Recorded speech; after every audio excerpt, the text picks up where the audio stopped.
দেখাও যে 5 মাত্রার ভূমিকম্পের চেয়ে 6 মাত্রার ভূমিকম্প 100 গুণ বেশি শক্তিশালী হয়। এই অঙ্কের সমাধান বোর্ডে দেওয়া আছে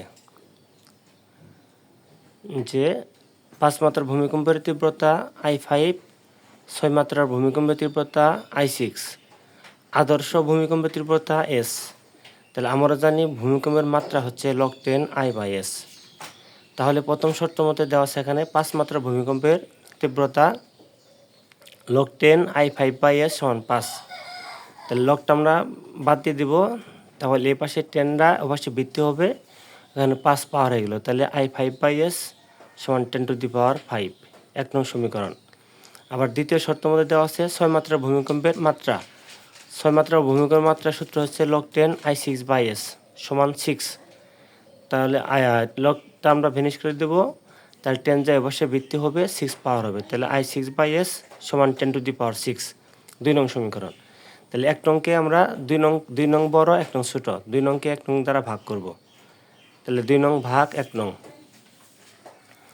2 নংকে 1 নং দ্বারা ভাগ করলে পাবো I6/S ভাগ I5/S = 10⁶/10⁵।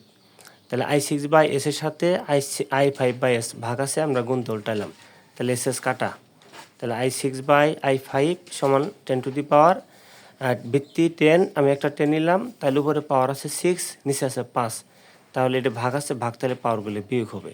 তাহলে 10⁻, 6 - 5 = 10। তাহলে SS কাটলে পাবো কত আমরা I6/I5 = 10। তাহলে আড়াআড়ি গুণ করলে আমরা 10 নিচে 1 ধরবো, মনে মনে 1 দেয়া I6কে গুণ করলে I6, আবার 10 দেয়া I5কে করলে 10 × I5। তাহলে কি বুঝলাম আমরা যে 5 মাত্রার ভূমিকম্পের চেয়ে 6 মাত্রার ভূমিকম্প 10 গুণ বেশি শক্তিশালী, প্রমাণিত। সেম একটা অঙ্ক তোমরা বাড়ির কাজ করবা, যে প্রমাণ করো যে 5 মাত্রার ভূমিকম্পের চেয়ে 7 মাত্রার ভূমিকম্প 100 গুণ বেশি শক্তিশালী।